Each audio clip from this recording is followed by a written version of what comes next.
What up, what up, what up, what up? Hey, what's good, internet? It's Tega with the Tech, and I am back, man. I missed y'all, man. The semester is over. I'm so happy I ain't gotta do no more homework for a little minute. And now we can talk about these games. You know what I'm saying? I appreciate y'all for sticking around and wait for me to drop some videos. I know it's been a minute, but school was just kicking me right in the ass, man.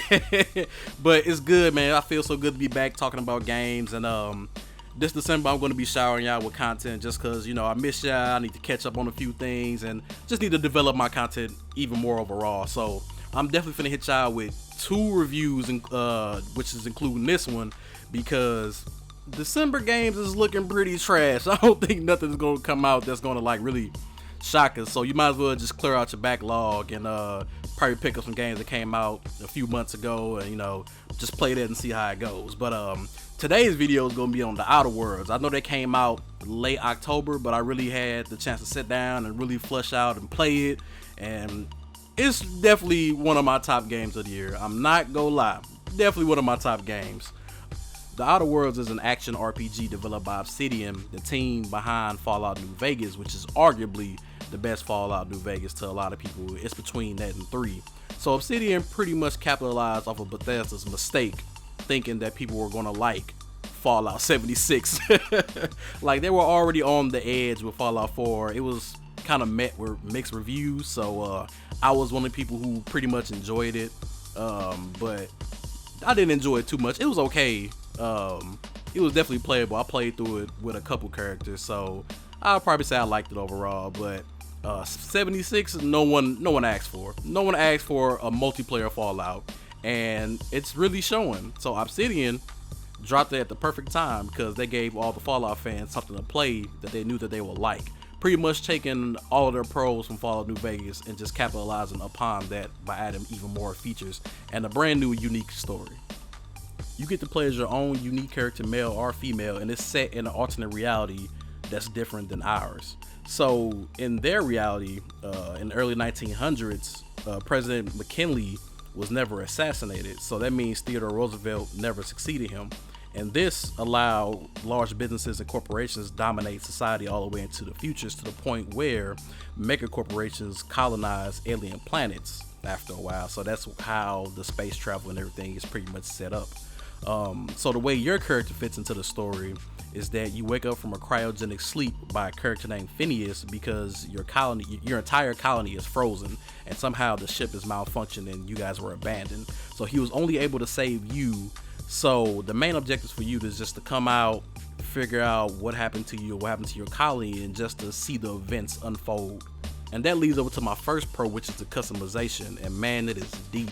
You can make a character that looks exactly like you, or you can go completely off the rails and make someone totally ridiculous. It is so fun.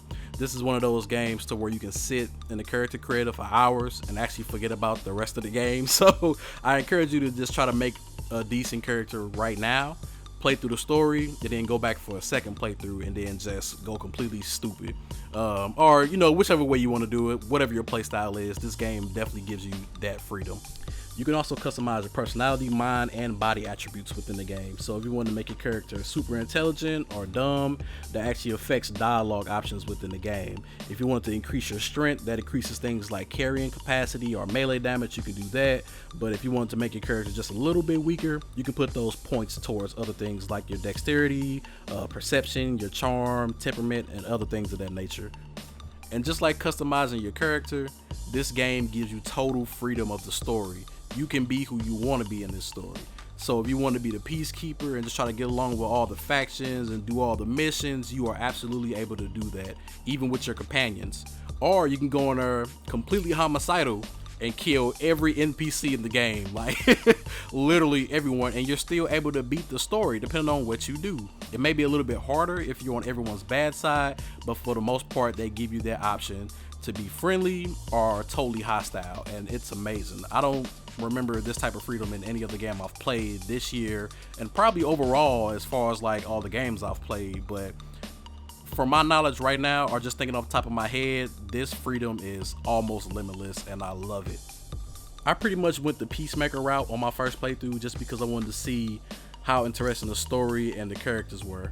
And I was not disappointed at all. The voice acting was really great, and the game is written with a lot of humor and charm, and it definitely shows that they spent a lot of love and care into the writing aspect of the game, because a lot of the scenes and characters are really memorable, whether it was a main quest or it was a side quest. It was a lot of funny moments and just a lot of moments that I want to play through again, just with a different character and maybe just some different dialogue options. So I'm looking forward to that. That's another pro. It's just so many pros that I have that I just can't really keep on track. The dialogue trees are done really well. Like I said earlier, depending on what type of intelligence level you pick or your charm or anything like that, that affects dialogue choices along with the skills that you decide to upgrade. So whether you want to go like a nerdy route, like as far as your hacking skills or your engineering skills, all of those have different dialogue options depending on the character you're talking to, and it plays a significant role depending on what type of information that you want to have.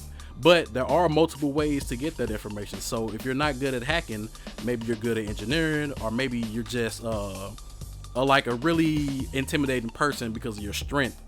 You can pretty much pull information out of people, and you can put points towards whatever you want. So whatever character you want to be, you're going to have lots of options to figure out how to deal with a certain mission or a situation.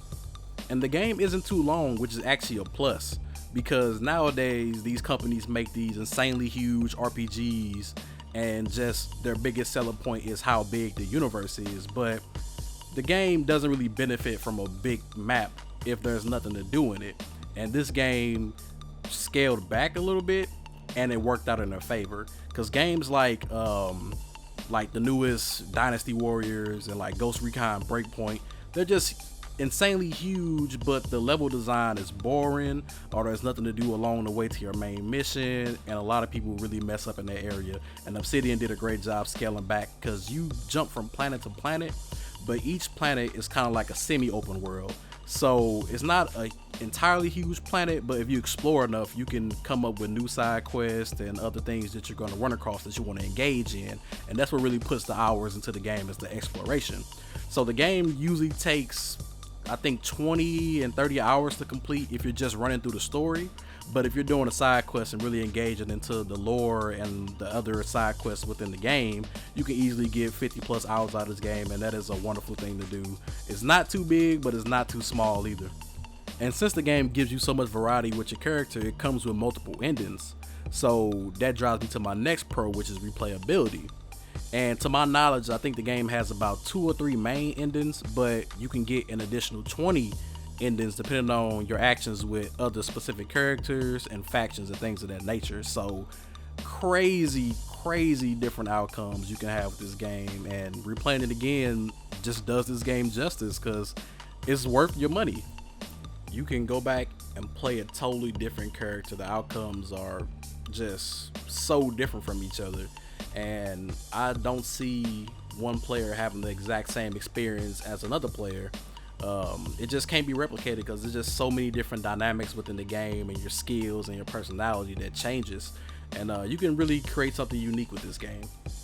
Also wanted to touch on the technical side of things just for a bit. I bought a PC copy from the Epic Game Store, and it runs buttery smooth. This game is optimized to the T. You can really tell the studio put some love and care into this process. I've talked to other PC players and even console players, and overall everyone says they had a great experience. They didn't run into any of those crazy bugs or game breaking glitches to the point to where they didn't want to play the game. And in today's society, you have to really praise that, because a lot of games come out and they're completely broken. They kind of get fixed up with patches over time, but how much time are you really going to wait for someone to fix a game that you spent your hard-earned money for? So a lot of companies lose money, or just the fan base loses interest after a while if they don't complete it fast enough. So I would definitely like to give a huge shout out to Obsidian for optimizing this game. And if you're wondering about negatives, I don't have any. I do have a few jotted down, but it's totally subjective, and it won't affect your playthrough at all. But just know I'm reaching pretty far with this list. I'm reaching kind of far. But for me, I kind of wish the player was voice acted. You don't actually have voice dialogue in the cutscenes or conversations with other players. You have to read your responses to other players. And I I think the game would have been that much more funnier because some of your responses are hilarious, and I kind of wish they had a few voice actors that just kind of went over the dialogue so that way it can kind of add to the gameplay. Another one for me is the third person perspective. So you can only play in first person. So with all that customization that I did to my character, I can only see in the pause menu pretty much. So you don't see your character doing cutscenes or conversations with NPCs, and I kind of wish they had a third person option to where you can see your character more, because I mean, you spend so much time customizing your character, you're going to want to see him or her as much as you can throughout the game. So I kind of wish they would have threw in a third person perspective just to give us some extra gameplay moments and, you know, just add to the quality of the game.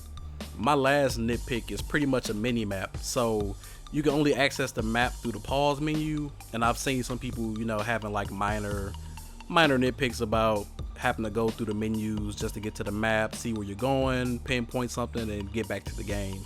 So I think a mini map option would have been pretty good too, so you won't have to spend so much time looking at the map within the pause menu. And that's pretty much it about the mini map. They could have just gave us maybe like a turn on, turn off option within the settings, just so players can have that extra quality of life. But that's pretty much all the negatives I got.